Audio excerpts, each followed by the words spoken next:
Continuamos con la lectura de este tiempo de Pascua. La semana pasada recordábamos de una forma especial a San José, a San Felipe. Estos personajes tan interesantes e importantes en nuestra historia de salvación. Sobre todo los últimos, los apóstoles, Felipe y su compañero, que se dejaron guiar por la fuerza del Espíritu del resucitado y continuaron la obra evangelizadora.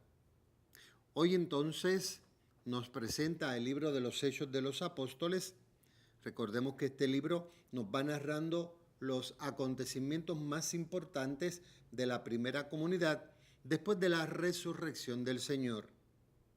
Momentos que deben significar para nosotros mucho, porque es la forma de la vivencia de una comunidad que vive en el Señor. Y a nosotros nos falta todavía mucho que caminar para imitar esa primera comunidad. Es verdad que no fue perfecta siempre, porque según fue pasando el tiempo, pues algunos se fueron echando algo atrás. Una de las cosas por las cuales la Iglesia nos recuerda constantemente el libro de los Hechos de los Apóstoles es la unidad que existía en aquel momento, donde a nadie le faltaba nada y siempre estaban preocupados unos por los otros. Se unían en la oración, en la fracción del pan, en el rezo de los salmos, en los himnos, pero sobre todo siempre estaban pendientes de los más necesitados. Algunos fueron capaces de vender sus propiedades y dar ese dinero a los apóstoles para que ellos hicieran lo necesario con ello. Así entonces pudieron vivir muy bien por varios años. Ya luego entonces como que el pecado que sigue rondando al ser humano vuelve a meterse en los corazones de algunos. Algunos entonces guardan sus posesiones, no comparten nada con nadie. Algo de lo que estamos viviendo hoy día. Fíjense que durante el tiempo de Cuaresma estuvimos tratando de hacer conciencia de nuestra vivencia de fe. Abrir el corazón a la palabra de Dios, dejar que esa palabra nos impulsara a vivir como hermanos. Muchos lo lograron. Llegó la Pascua, tremenda fiesta. Compartimos todos en comunidad, nos dirigimos entonces a vivir este tiempo de Pascua. Pero ya comenzamos la tercera semana de Pascua. Pregunto, ¿estaremos viviendo esa misma emoción, ilusión y entrega de la noche de Pascua? ¿O ya algunos han comenzado a cansarse y han dejado de vivir ese compromiso pascual que recibimos a través del bautismo, por el cual recordamos a Cristo resucitado? Pues bien, los apóstoles no fueron como los demás, como el resto del pueblo.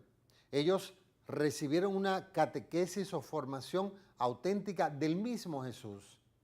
Y a ellos les llegó el Espíritu Santo de una forma extraordinaria.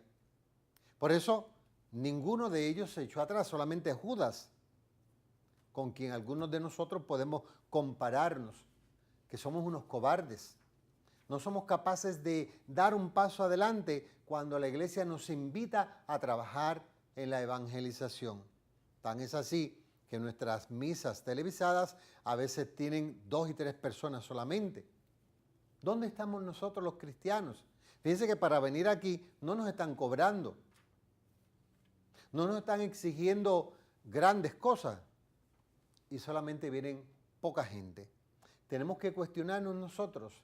También es una forma de compartir, de vivir, de celebrar no solo la Pascua, sino nuestra adhesión a nuestra Iglesia Católica.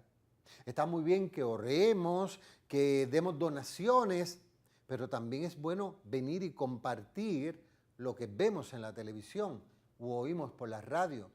Ser partícipe también de esa Pascua eterna que como cristianos debemos vivir. Pues bien, hoy en este capítulo 6 de los Hechos de los Apóstoles nos narra la actividad misionera de uno de los apóstoles, Esteban. Estaba lleno del Espíritu. Y como nos dice al final, que veían su rostro como de un ángel, yo me imagino su vida espiritual tan cerca del Señor, que su rostro resplandecía. Por eso lo comparan con un ángel, un ser puro, limpio, que vive siempre en la presencia de Dios. Esteban entonces, lleno de ese fuego del Espíritu, habla de lo que ha vivido, comparte sus experiencias. Y fíjense, siempre la gente es cobarde, sobre todo aquellos que tienen poder, son unos cobardes, porque buscan a otros para que hagan lo que ellos no se atreven a hacer. Cuando Esteban habla de las cosas del Señor, se molestan y buscan entonces refugio en otras personas para que sean ellos los que vengan y acusen a Esteban y así luego puedan quitarle la vida. Así encontramos personas a nuestro alrededor, conocidos, desconocidos, desde la autoridad más grande hasta el más insignificante de nuestros hermanos. Somos cobardes para decir las cosas como deben ser, pero más que nada para respetar también la libertad de los demás. En estos días hemos escuchado de que si la libertad, pero ¿y la libertad de los demás dónde está? Jesús viene a invitarnos a respetar la libertad de cada ser humano y en esa libertad nosotros cumplir o hacer la voluntad de Dios. Así entonces Esteban es acusado, blasfemo, que ha dicho cosas que Jesús iba a hacer, etc. Hasta el punto que luego, si seguimos leyendo la palabra de los Hechos, le quitan la vida a un hombre inocente, a un hombre que quiso ser fiel a Dios. Pero eso significa esa fidelidad que él tuvo, que está en la presencia de Dios. Y eso es lo que Dios quiere de nosotros, que seamos fieles al llamado que nos ha hecho a través del bautismo. Somos sus hijos, tenemos que defender lo suyo, nuestra iglesia, que Cristo la fundó. Pidamos al Espíritu de Dios que como Esteban y los demás apóstoles y tantos hombres y mujeres en nuestra iglesia, en la historia de nuestra iglesia, seamos capaces de dar la vida por el reino de los cielos y cumplir así la voluntad de Dios. En la lectura del Evangelio, Juan entonces nos presenta a Jesús. Ha estado compartiendo, esto fue antes de su muerte y resurrección, y Jesús ha estado compartiendo con muchas personas, hasta el punto de verle la necesidad corporal y hacer una oración, multiplicar panes y peces, dar de comer a los hambrientos. Pero la gente entonces no busca a Jesús porque sea el Hijo de Dios, porque viene a traer la salvación, sino porque hizo un gran milagro. Y por tanto, de ahora en adelante, no nos va a faltar ni pan ni peces. Siempre tendremos, porque Jesús, como es misericordioso, como es compasivo, nos va a ver esas caras de hambre que a veces tenemos y va a darnos el alimento. Pero bien Jesús aquí al final lo dice, no luchen por las cosas terrenales, materiales, que son necesarias, pero no son únicas, ni son más importantes que la salvación. Recordemos la historia de aquel rico que tenía una gran cosecha, tenía los graneros llenos, pensó, voy a derrumbar lo que tengo, hago unos más grandes, acumulo todo lo que he recogido ahora con lo que tenía y a darme buena vida. Y dice la palabra, tonto, esta noche te van a quitar la vida. Por tanto, todo eso se va a perder.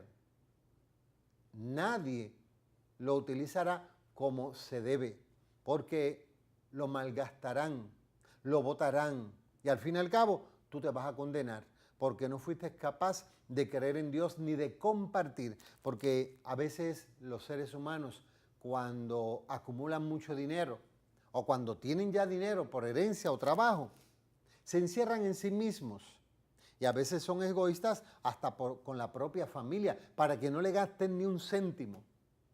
Y al fin y al cabo, mueren. Y nada de eso se llevan. Por eso bien Jesús se siente como algo dolido por la actitud de todos estos judíos. Lo buscan porque les dio cosas materiales, no porque les ha concedido y le concederá la salvación después de su muerte.